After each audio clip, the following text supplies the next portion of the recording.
So thank you everyone for joining us. Today we have with us the man who needs absolutely no introduction, Dr. Shashi Tharoor. That he's definitely one of the most respected politicians, authors, diplomats from India. And it is an honor, Dr. Tharoor, to have you here with us today. Thank you for taking the time out of your busy, busy schedule. Thank you. It's a pleasure to be with you all. It always worries me when people say that he doesn't need an introduction, because I fear the next sentence might be what he needs is a conclusion. But anyway, so far I'm still going strong. Thank you. We're hoping to get the conclusion on the entire COVID discussion from you today. So perhaps that's it. But what we're really hoping to draw from today's conversation, Dr. Tharoor, is three things.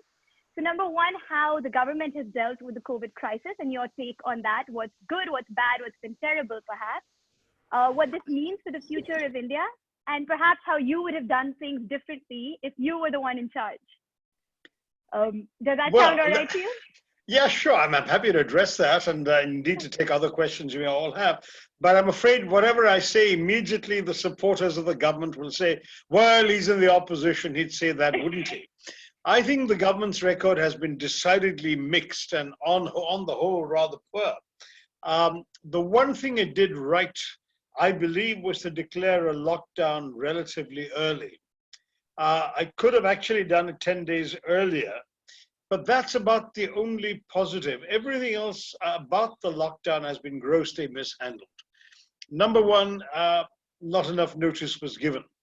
Ironically, just the previous weekend on Sunday, a Sunday when no one's working anyway, you had a 48-hour notice to celebrate a one-day curfew, which ended with a great banging of drums and plates and noise-making at the end of that Sunday. And people thought of it as a possible dress rehearsal for a lockdown. But when the actual lockdown came, forget 48 hours notice, people were given 4 hours notice.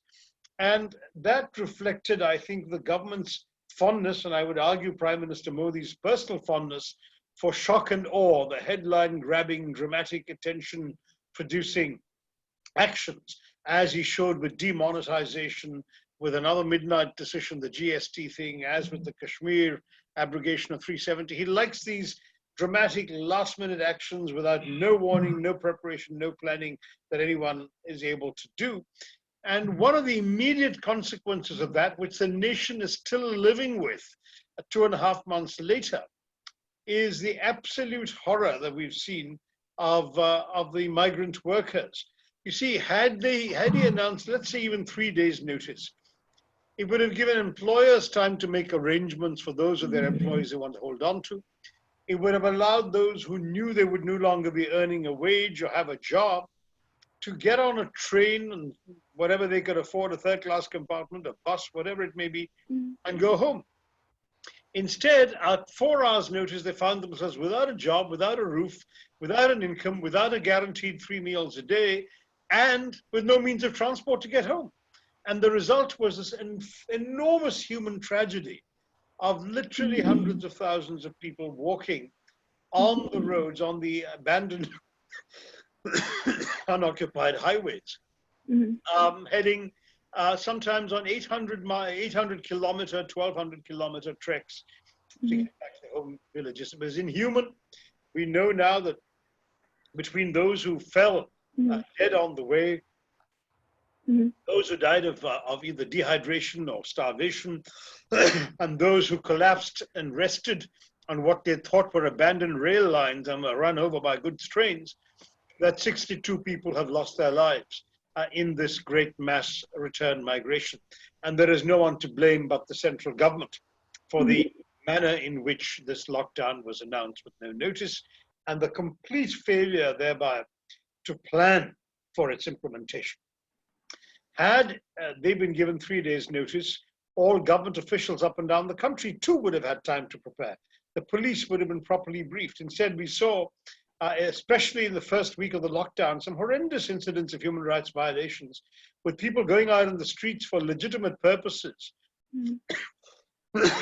including doctors heading to work in hospitals, as well as people going out to buy essential provisions and so on, being beaten with lathis by overzealous policemen. It really was a disaster that could, in my view, have been avoided. Newspapers were still being printed, but they were deemed an essential service, but policemen weren't allowing the delivery boys to come to people's doors and deliver them. So, I mean, everything that could have gone wrong went wrong, but above all, the human cost that was paid by the migrant worker was colossal. The second big issue was, how do you protect or buffer the pain being experienced by the large numbers of poor people in India who live on a subsistence level as daily wage workers? In a lot of professions, from agriculture, farmhands, to construction workers, even to many factory hands in the small or micro enterprises, people are in our country, millions of people are paid by the day.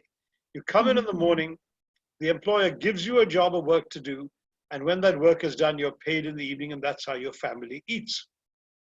Now, when that dries up, we saw already the horror of demonetization, when liquidity dried up because people weren't being able to pay cash, and therefore the employers couldn't receive cash and they couldn't pay cash to their workers.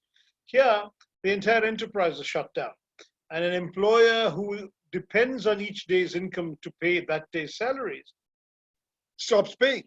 And similarly, those who maybe are wealthier than that, but who themselves are not getting any income, they also stop paying salaries. And the result was a large number of very poor people. Now, the Congress Party, my party, suggested some very simple, direct, and immediate humanitarian measures, the simplest being to spend 7,500 rupees for every Jan Dhan account. These were the accounts open for poor people around the country. There are about 300 million such accounts, names, IDs, Aadhaar numbers, everything. So you wouldn't have a wastage of money. The money would go to known people, give them the money. So at least they have enough to live on for a month or two at a very bare subsistence level. We're not talking a fortune here. 7,500 rupees, as you all know, is $100. But that $100 in India goes a longer way than it would in Cambridge, Massachusetts. So we said, do that. The government did not do that. That, I think, was another very major mistake. Third, we said to the government, help the employers, particularly the smaller ones, the ones without deep pockets, because otherwise they will lay off people. They will not be able to sustain their enterprises. We'd seen a very good example, ironically, by an Indian finance minister in Britain, where the British government said to employers, you keep your people on the payroll and we will give you 80% of their salary. Just don't fire them. Don't add to the unemployment crisis. Now, of course, in Britain, that made particular sense for an additional reason than the human one. And that is that Britain would in any case have had to play an unemployment dole, because under their law, if you are unemployed and you can't get a job, you can go and get money from the unemployment exchange. And to my mind, the British said it's better to pay a little more directly to the employer and keep the economy potentially poised to come back, rather than to pay even a portion of that as an unemployment dole. And so the government did the right thing. We suggested something similar to India, the Indian government did not. Of course, the Indian government came up with a lot of fancy numbers, but these have been dissected without too much of pain by serious analysts and investigative journalists. When the Prime Minister talked about 20 lakh crores as 10% of our GDP of $2 trillion, and said, we're going to give this to people, everyone waited for the fine print. When the fine print came, which it did over 5 laborious days from the finance minister, it turned out that the real number was very much less. It was barely 1% of GDP, and it wasn't 20 lakh crores, it's more like 3 lakh crores. And some even said 1.9 lakh crores. So the amount of new money was minimal. A lot of the amounts the Prime Minister was talking about consisted of loan guarantees and credit guarantees. But who's going to take a loan? I mean, the question is, if an employer has no business to run, is unable to open his factory and to employ people, why would he take a loan to expand the business that isn't actually functioning? So a lot of this loan guarantee stuff remains on paper. It's not even real money, it's notional money. So these are, again, that's just one example, but these are, again, the kinds of problems we've seen with the government's financial guarantees. And finally, what we have seen throughout has been a lack of vision and a lack of clarity. There's been very little effort to bring people along other than to bang drums or plates or light candles, which the Prime Minister did twice. I think he saw eventually the ridiculousness of that approach. And by the third announcement, he simply stepped aside and let the Home Ministry bureaucrats simply issue a circular. And it's been done with very little fanfare. But in fact, the kind of consistent messaging we've seen from American governors, from the president himself, even if his messaging is a bit off the wall, he's at least been out there day after day, facing the press and facing the public. At least that gives the public a sense of what's happening and what's intended to happen, what the possible directions are. We've had a prime minister who frankly has stayed completely aloof, apart from those two pronouncements about plates, banging plates and lighting candles, and the third pronouncement about the illusory 20 lakh crores. The prime minister has essentially been absent. He's not visible. He holds conferences with chief ministers who vent on him in limited numbers, and it's never very clear what comes of that.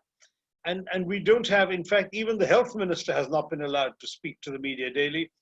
For a while, it was a mid to senior level bureaucrat and health minister, joint secretary, who was doing daily briefings. Now, even those have stopped. And in any case, they were only being done in Hindi, which meant people from the south, the northeast, and so on were unable to understand what was going on. In many respects, it's been a shambolic performance by this government. And the final irony happened this Monday, when after having imposed a lockdown when there were just 500 COVID cases in the country, the cases, because of the inept implementation of the lockdown in various parts of the country, have now reached 85,000. And now, when perhaps the lockdown seems even more necessary, it's being eased because the government's realized that it simply managed the lockdown so badly that the economy was collapsing and people were still catching the infection. What should have been done differently? Well, the World Health Organization gave a very clear prescription as far back as January. Test, treat, trace, and of course, isolate. Now, that formula was followed by the state of Kerala, which had the first coronavirus case in India. A medical student, as it happens, came back from Wuhan and was treated in Kerala, cured. The first three cases in India were all in Kerala, in fact, and they were all from Wuhan. But they had a very systematic approach. They would take these people off the plane, test them, put them in isolation, trace every person they met before they were going into isolation, test them too, isolate those who were symptomatic, and put in home quarantine those who were not. At a time when even the World Health Organization was only asking for 3 weeks quarantine, Kerala decided to ask for 4. And as a result, every case was contained. And though as cases went up, so did Kerala's, because Kerala has a robust public health infrastructure built up over generations and an excellent level of community participation, none of the crises that I've described that happened nationally happened in the state of Kerala.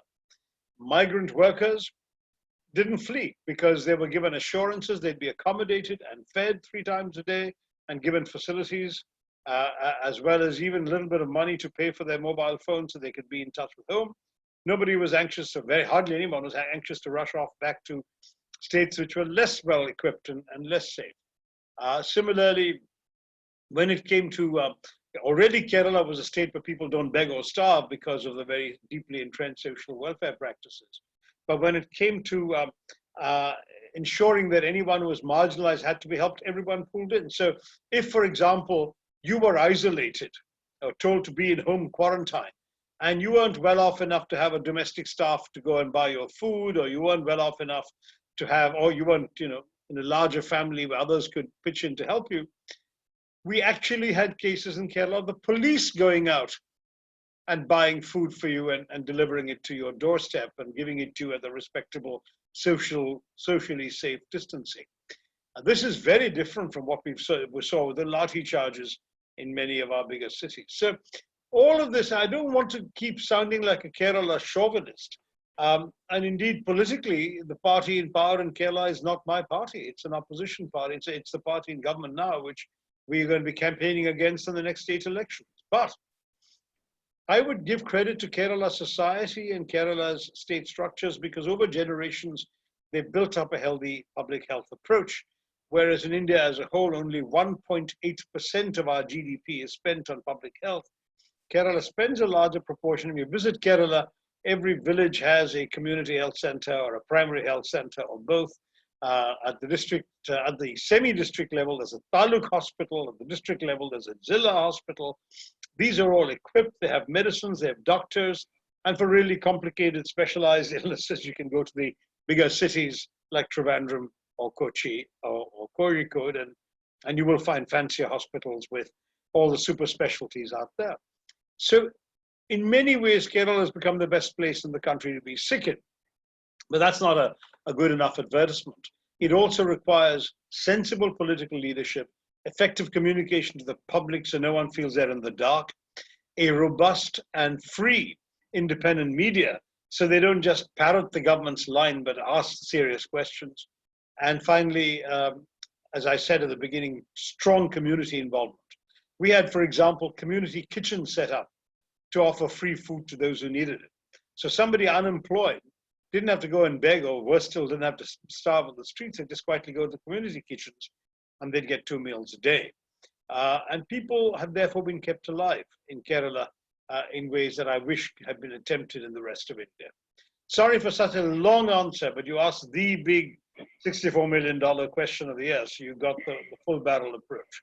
No, thank you so much for such a comprehensive answer. And I think there's so much that we can dig deeper into. So one of the things we're wondering, Dr. Tharoor, is does this mean that moving forward, health can now be a political issue? So you mentioned that India spends a shamefully low amount on health and in education too, in fact. Do you think the COVID crisis is going to change that? Will health make its way up the political ladder now? Well, it has and it hasn't. It has in the sense that, yes, we are all concerned. We've just seen the whole drama, the standoff between the Congress party and the ruling BJP party when it came to the provision of buses to the migrants to take them home instead of having them walk in the heat on these highways. But the fact is that there is absolutely no question about one simple issue. We are not able to conduct politics as usual. Number one, because of course of all the circumstances and constraints of lockdown, you can't really conduct a mass demonstration with social distancing, so that isn't happening. But equally because the other mechanisms available in democracies, like Parliament, have not been allowed to function by this government. I, as a chairman of a standing committee in Parliament, asked the Speaker 7 weeks ago to be allowed to convene my committee by Zoom, as we're doing now, or any other social media connected platform. I said if the government's National Informatics Center has a platform they've built for video conferences, I'm happy to use that. I'm not wedded to any commercial enterprise, but let's do it. And the Speaker's first reaction was yes, and I rashly announced that he'd said yes.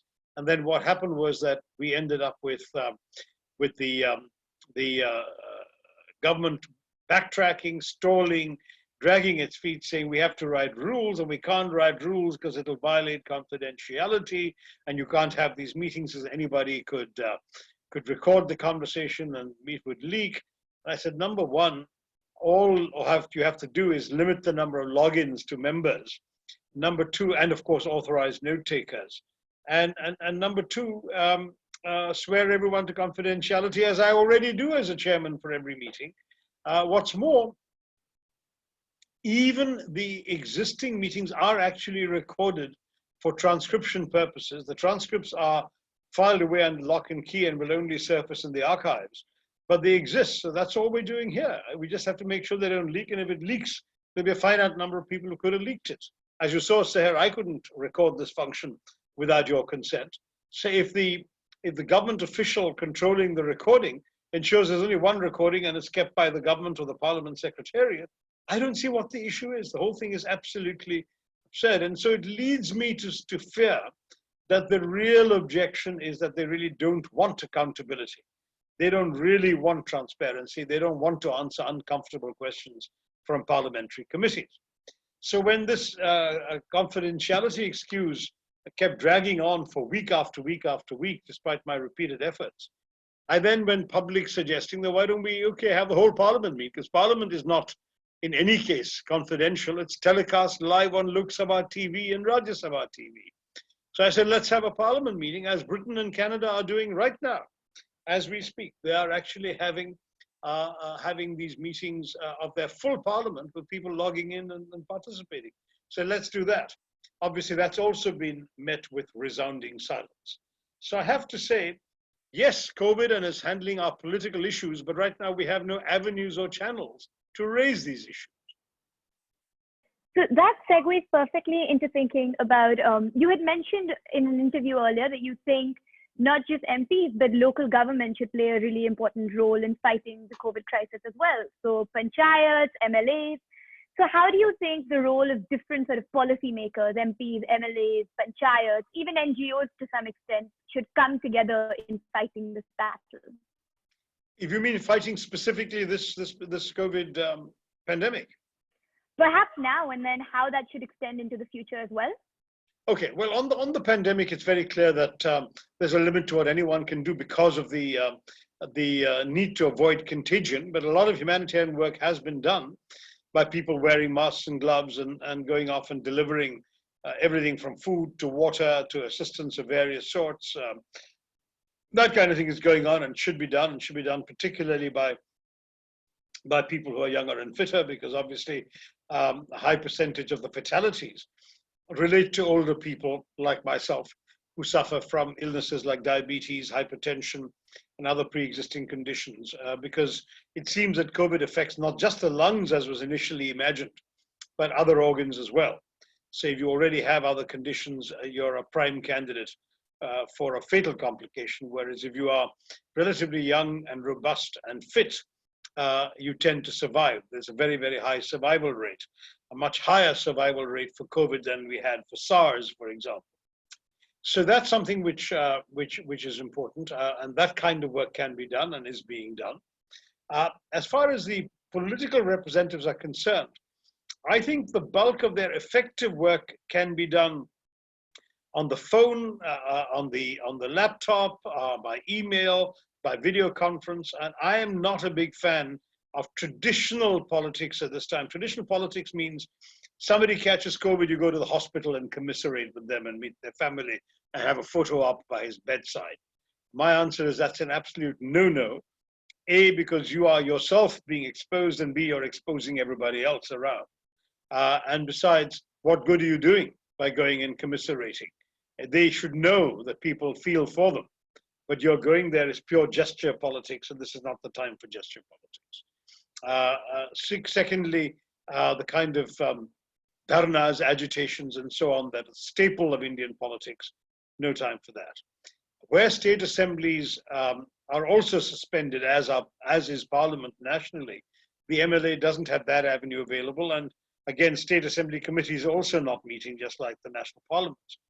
But one thing that I've been able to do is to use the power of communicating with the authorities in the central government and occasionally the state government, and the MLAs can certainly communicate with the state governments on specific needs of their constituents. I've been dealing with dozens of requests a day from constituents and others stranded in foreign countries.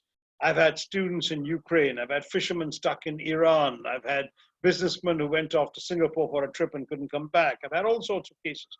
And bringing some of these to the awareness of the authorities, trying to get them onto planes. I mean, it's astonishing when you realize that even in a poor country like Haiti, or in a relatively little known country like Tajikistan, we have hundreds of Indians dealing with the virus and desperate to get back home, who are not able to find a way in while the lockdown is on.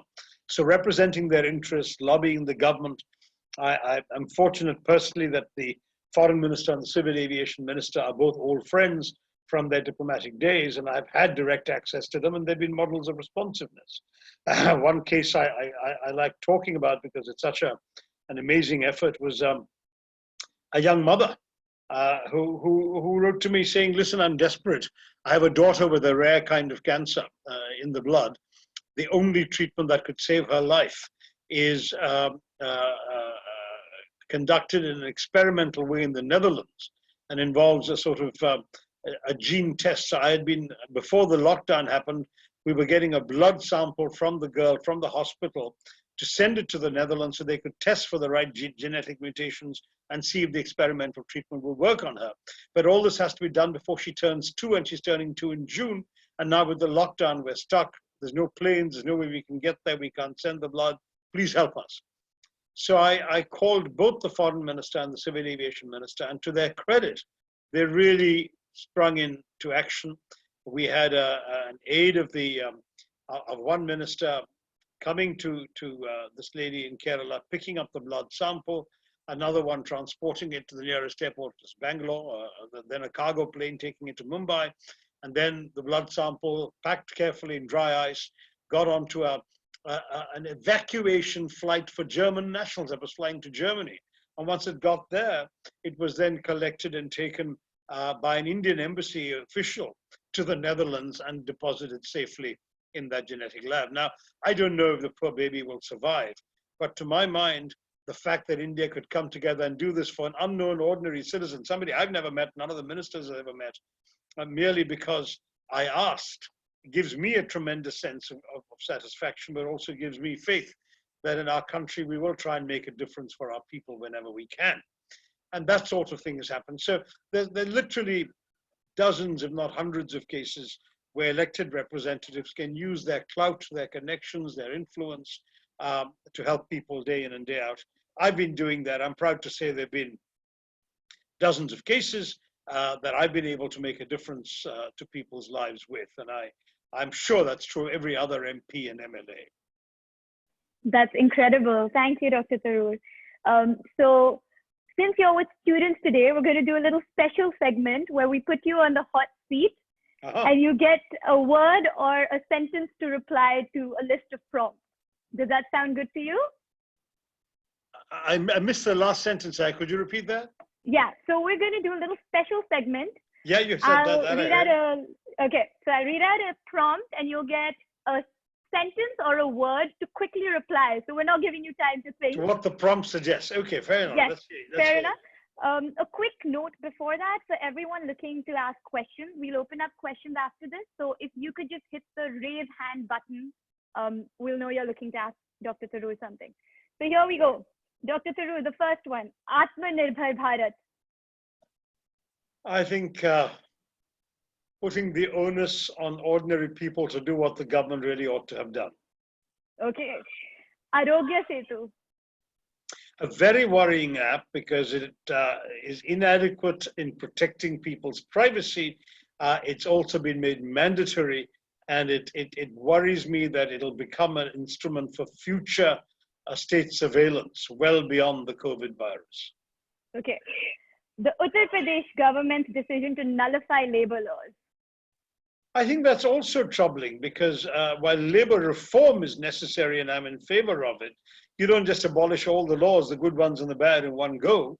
You ensure that you actually announce an intention to rewrite all these laws, and there are plenty of good models available to create something that will both protect laborers and at the same time give businesses the flexibility they need. But that's not what the government's done. It's quite irresponsible. Okay. Injecting disinfectant. Insane. And one word, the last one word for the 20 lakh crore financial package. Fraudulent. Fraudulent. All right, thank you. So we have our first question from Vishal. Vishal, I'm unmuting you now. Hi, Dr. Tharoor.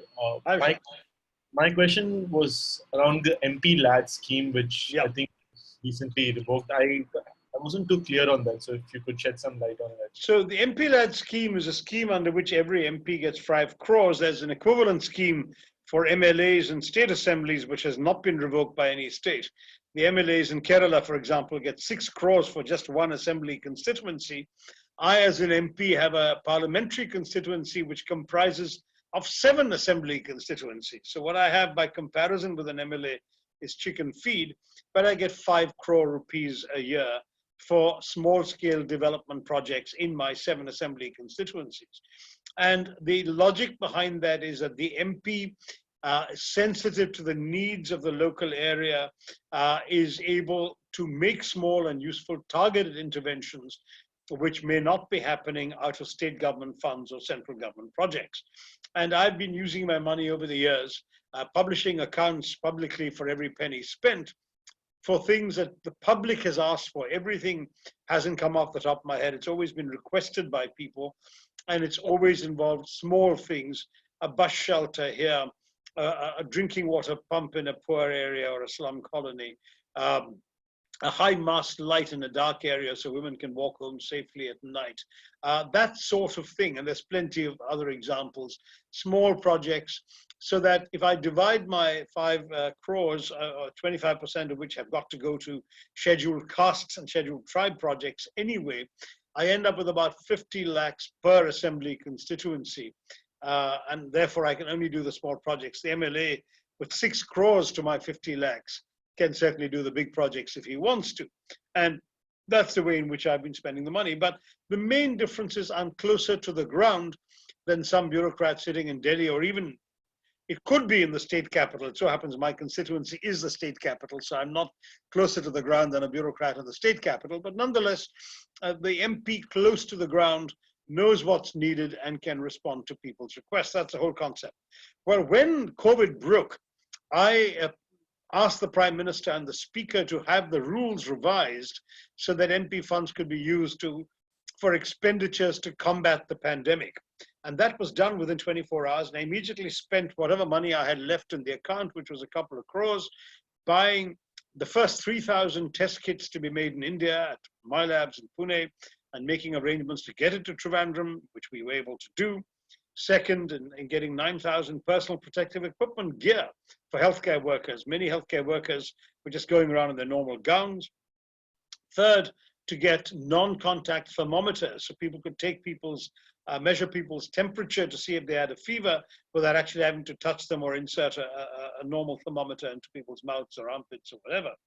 And fourth, to bring in a thermal scanner that could be used at the airport, and I got another one for the railway station for the same purpose. I also was able to give a substantial sum of money, 1 crore of rupees, to a research institute in my constituency, the Sri Chitra Tirunal Institute for Medical Sciences, which was conducting cutting-edge research in a new kind of test to identify COVID, where they would extract the RNA and run it through a different procedure than the existing tests. Had they succeeded, they would have created something cheaper and, of course, indigenous. They haven't succeeded so far, but they've made good progress. They've got already a patent on extracting the RNA successfully. And the next thing they need to be able to do is to figure out how to test with that using either the PCR or the LAMP technique. If there are any Harvard medical students listening, and they know what I'm talking about, that then can be manufactured locally and made available. So again, my money was spent entirely on COVID and spent quickly and well. Unfortunately, however, the Prime Minister decided this is too much of a good thing and abolished MP LADs for 2 years.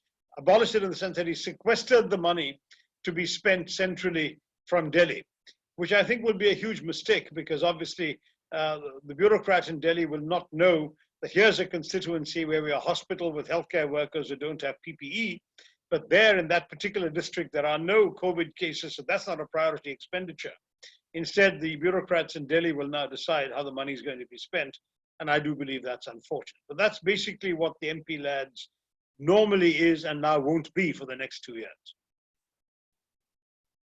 Thank you, Dr. Tharoor. The next question is from Bhumika.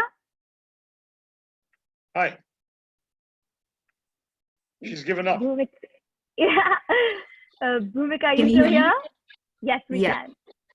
Hi, thank you for being here. Hi, My Bhumika. question is on your point about allowing migrant workers more time to go back to their homes. While I agree that the plight of migrant workers has completely been disregarded in this pandemic, do you think such a measure could have potentially defeated the benefits of an early lockdown by potentially spreading the virus to several parts of the country? And if yes, what else could we have done to take care of them in the cities itself? Bhumika, the fact is that the spread has happened anyway.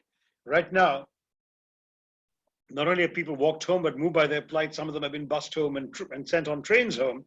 And indeed, the estimate we've seen is that 25% of the migrants in Bihar alone, tested in Bihar, have all been found to be COVID positive. So there has already been community transmission amongst these workers, and they have indeed taken it to their district. So part of the problem is the government's failure to do what was required at the national level to acquire, if necessary, purchase or manufacture credible test kits so they could actually test everybody before anyone moved. I mean, as I said, the WHO mantra of testing, testing, testing was followed very effectively and successfully by the few countries that actually are shown up to be great examples of COVID management, Taiwan and Vietnam in particular, and India as well, South Korea as well to some degree, but South Korea now has a second wave. But Taiwan and Vietnam have both been seen as success stories because they tested extensively. I can tell you that 7 weeks ago, Kerala was testing 223 people per million, whereas Bihar was testing 1 person per million. And you're not going to get clear results. Almost certainly, most of our figures were undercounts. Even to this day, we don't know whether our fatality numbers are absolutely accurate because there are credible reports that say that many people who died of respiratory or other complications have not been tested after their death because the doctors have so few test kits available. They say, well, why waste the test kit on a dead body? We need it for a live one. So the person's death is classified otherwise. We don't know that he actually died or she actually died of COVID. And for all of these reasons, I must say that what the government should have done, and I know that this sounds like 2020 hindsight, but it's a fair point to make, is that when the first warnings came out from the WHO at the very end of January, early February, the government should have immediately stopped the export of PPE, which actually continued right into the 19th of March.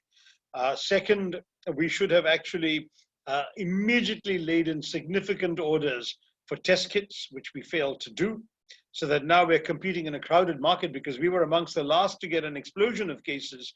Many other countries were already crowding into the market for these test kits. We should have equipped all the leading hospitals in the country and particularly in the metros, because people come into airports and train stations in the bigger cities with testing facilities. And we should also have ensured that the time was used to set up effective quarantine/isolation centers and to equip them adequately, none of which was done by the central government. I'm sorry to say this because it'll sound like a political point, but the fact is that the BJP deliberately kept up an illusion of life as normal until they could succeed in bringing down the Congress government in Madhya Pradesh. That was a blatant, narrow political objective. Even, for example, Parliament kept running. We're all sitting within very, very close distance of each other. The president held breakfasts for MPs where we were all next to each other. People on social media were screaming at us, what's going on? Why are you doing this? The world is in alarm, stop this, stop this. My own son tried to shame me on social media saying, you boomer dad, you stay home. What are you doing going to Parliament? Well, Parliament was in session, it was my duty to go. But the reason Parliament was still in session as late as the 23rd of March is because it took till the 24th for the government to bring down the assembly. In the assembly, the government of Congress in Madhya Pradesh. And had they suspended Parliament earlier and declared a lockdown earlier, then obviously the Madhya Pradesh Assembly could not have been suspended or could not have been convened to bring down the government. And the Congress party government would have bought itself time to be able to find ways and means of survival. So, this kind of very, very narrow political thinking was put ahead of human beings' lives by the government. And that too is something that I think any post-mortem analysis of this entire experience is going to point a very bloodied finger at the government. Thank you, Dr. Tharoor. We have 3 more questions, so maybe we can take them all together, keeping in mind that you also have to. I do have an event to go to, but no, let's take them one after the other. It's all right. I'll keep my answers shorter if I can. I'm also talking too long. No, it's great. There's so many insights. So the first one is coming from Aman. Aman, I'm unmuting you now.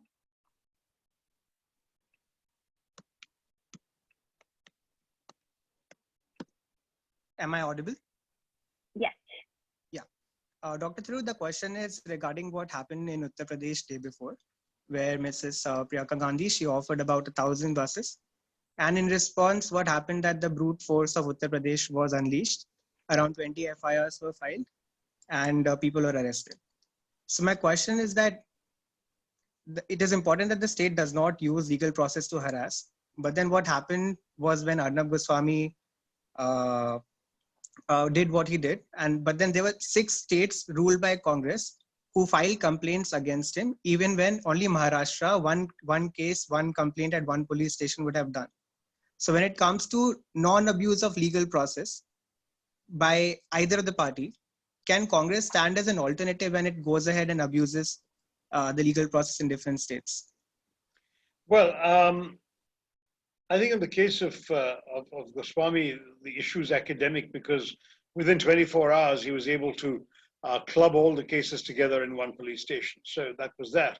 But in all fairness, what the Congress was doing was a tactic that had actually been fashioned, implemented, and used by the other side for so long that the Congress was really trying to shall we say, flatter by imitation.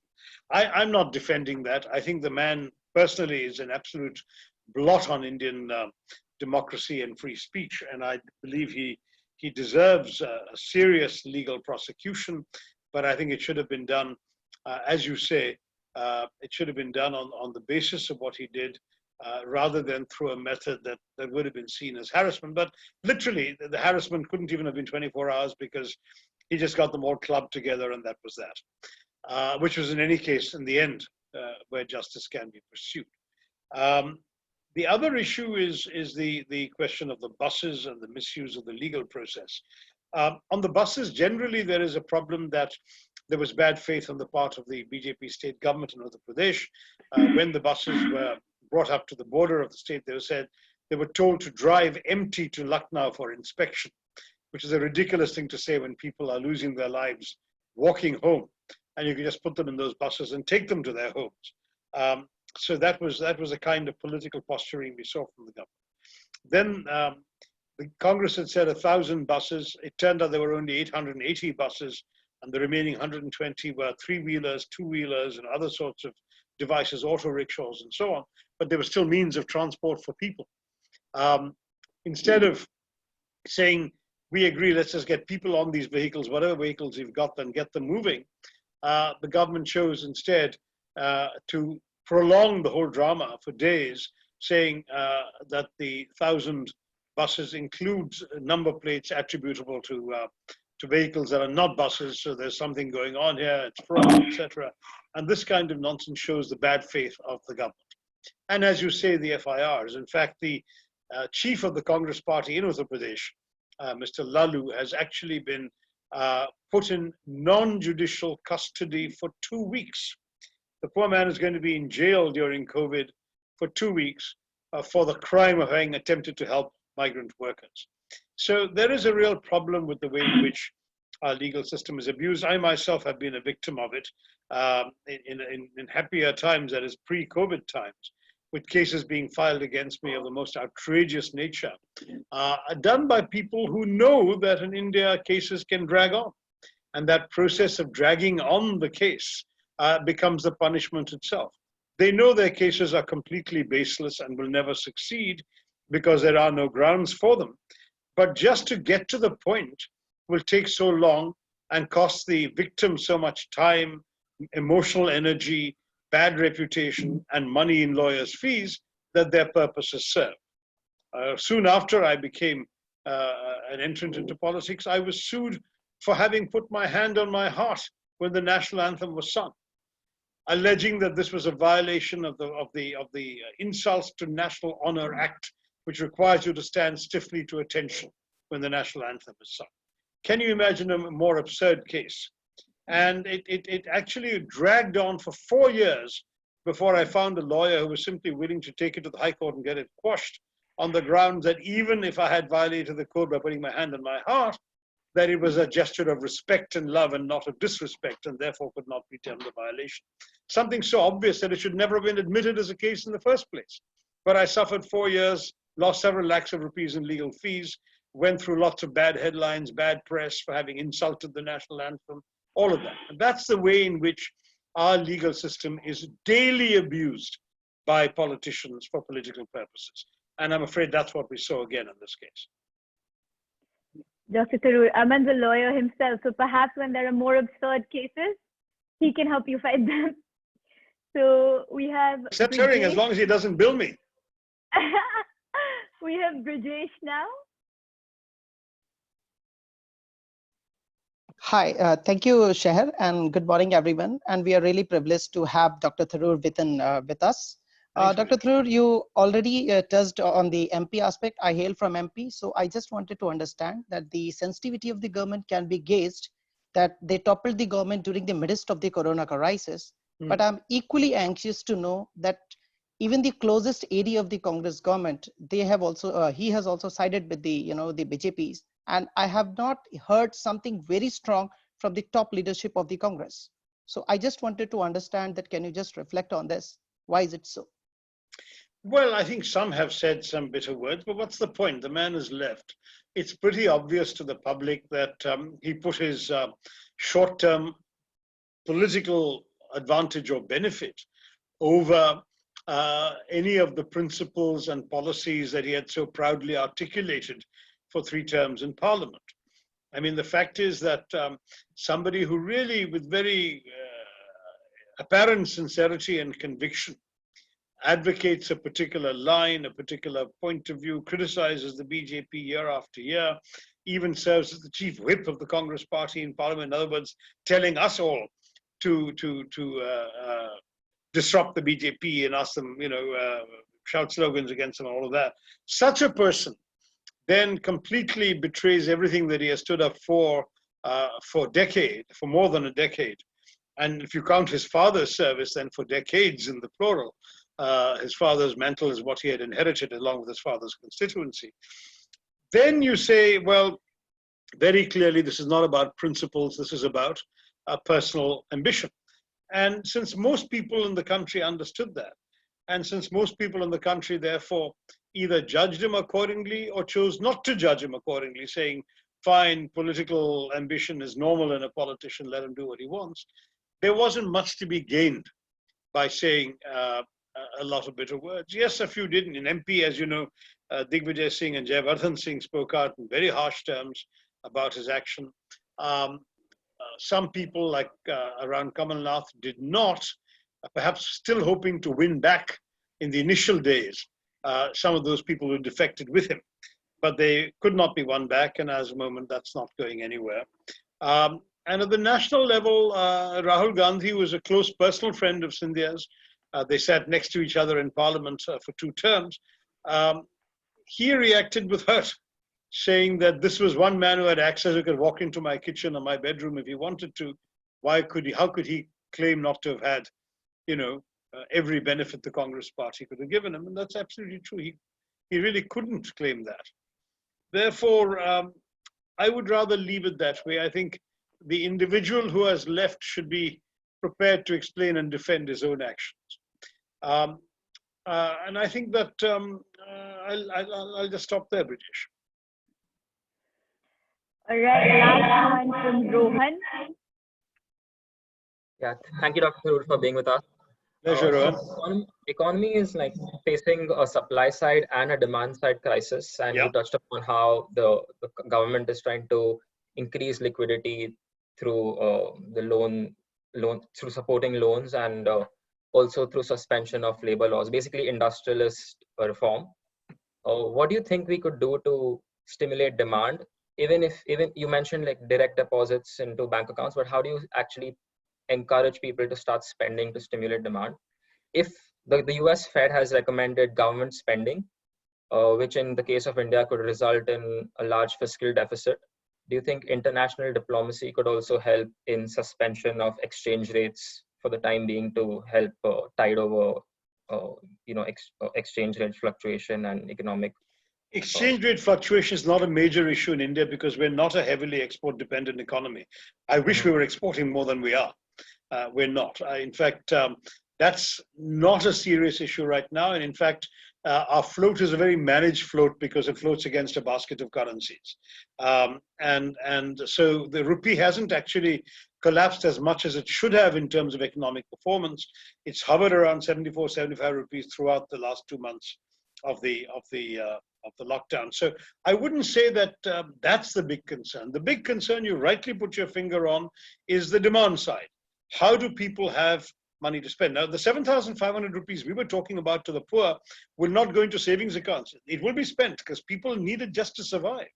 They need it for very basic expenses, things that of essential daily use or consumption, including food. So that I think the poor will spend, but that won't be enough to kickstart big industries and so on. For that, you need 2 or 3 things. Number one, you need to guarantee more wages of businesses that are currently shut so that people can, when they reopen, still have a job and get a proper salary, and they will contribute to major demand. Example being the aviation sector, the automobile sector, the kind of people who can buy a car, buy an air ticket. Those are people who are also at the moment hurting. It's not just the poor daily wage workers. So you need to protect them. Secondly, you need to bite the bullet and actually blow your fiscal deficit target for a year, maybe for 2 fiscal years. I mean, I think most countries in the world are going to be doing that. At least every country that managed the crisis as poorly as we did will have no choice, and there will be many countries in that boat. And even respected, relatively conservative economists have said that there is no shame in printing money for a year or 2 just to stimulate demand. And yes, you'll have to live with a certain amount of short-term inflation as a result, and maybe some depreciation of the value of the rupee, but if other countries are also doing it, there may not be major depreciation. And then you pull back to fiscal control when your economy is up and humming again. But you're in a situation right now where everything that could go wrong is going wrong. So the businesses are not functioning because of the lockdown. If they're allowed to function, their workers aren't around. Many of the workers have gone. If they can find the workers, they haven't got the income to pay them. If they can pay the workers, there aren't people available with money, disposable money in their hands to buy the goods. How do you actually stimulate a meaningful economic revival in this kind of mess?